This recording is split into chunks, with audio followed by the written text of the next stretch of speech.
Well, it's a very hard concept to sort of explain, but all throughout my life when I'm over 50, there seemed to be a missing link or a couple of pieces of a jigsaw puzzle that weren't really in place. Couldn't really put my hand on it, but little things that happened, and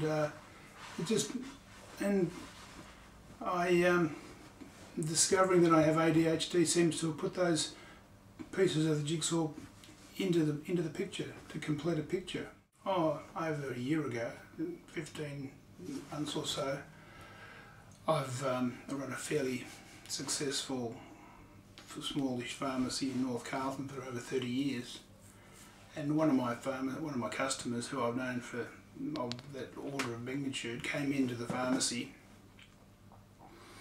and said, "David, I'd like you to have a look at this piece of information I got off my doctor." And I said, "Yeah, that's fine." I had a look at the A4 piece of paper, and there were 10 questions. First question grabbed my eye, and it was never reads books. And that really took my eye, because I'd never really read books. I mean, it was almost as if I'd read the first 2 or 3 pages and then run out of petrol, like a car engine would run out of petrol. I'd lose concentration, or I'd lack concentration, and I'd just put it to one side. So I'd never get much further on than 2 or 3 or 4 pages. So I ticked that. The next question was, always lives in a mess or a clutter. And that's the story of my life. I've got a tick there. Is always or usually impulsive. And it takes me 30 seconds to buy a pair of shoes, and even less to, I'm very quick with decision making. So a tick.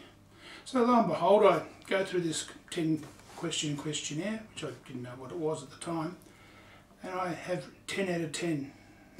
Completely, I thought it was sort of like, it was bizarre.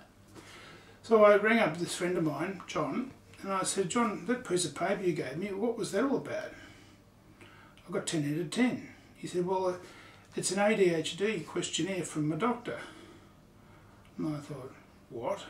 So I had a choice there and then to either rip up the piece of paper and forget about it and say, well, it's between me and God, or I go down to the psychiatrist. Now, I have a healthy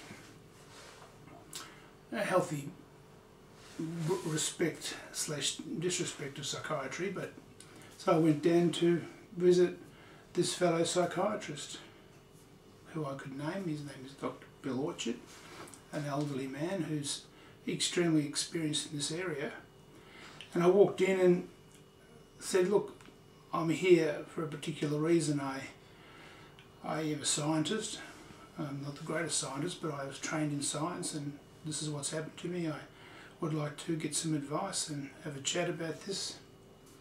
And we started an hour and a half consultation where he clinically diagnosed me. It wasn't sort of like, "Oh yes, you've got this, this and this, off you go." And then we spoke about some of the other ways that you can diagnose it. And he said it wasn't really a disorder, it was more of a difference, and that if you know what you've got and you know some of the strategies to use to deal with it, it can be a gift. The Amphetamine and Ritalin are the 2 drugs that are relatively easily obtainable through a psychiatrist, which have a paradoxical effect. They do have a bad name by being party drugs and being abused, but used correctly and dispensed accurately, they do have an effect whereby people are focused, or the person's mind, which can be quite, there's numerous different symptoms you can get of inattention and scatteredness and non-concentration, etc., procrastination, being able to focus and getting a lot of jobs done. People with this difference, or it's called disorder, but I call it a difference, are very often gifted, very creative, hard-working, and if you can focus that, they are excellent. They can be very, very good people to employ and have around you. And I found that, with taking my medication, instead of having innumerable ideas they were there, but they weren't ordered, and I'd come back to them and come back to them and add to them and then come back to them, but they never ever get done.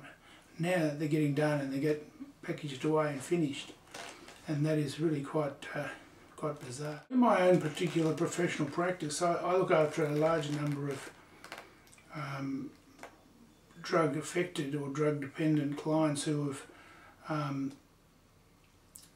sadly become caught up in heroin, speed, or ice, other marijuana, other types of illicit drug or clandestine activity, and have been in and out of prison.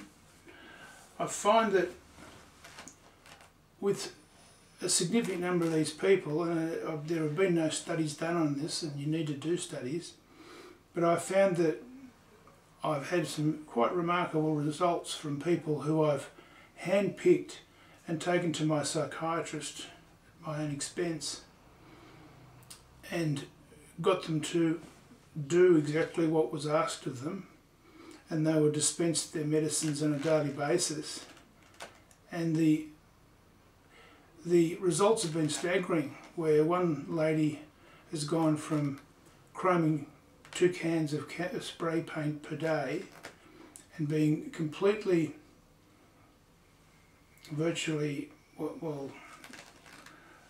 horrible state of life, to being not chroming at all and being a totally different person. And it's supposed to be a large proportion of the indigenous population, and this is not being racist. These people are very gifted, and there's a lot of stigma and slur to do with the use of dex and amphetamine and Ritalin.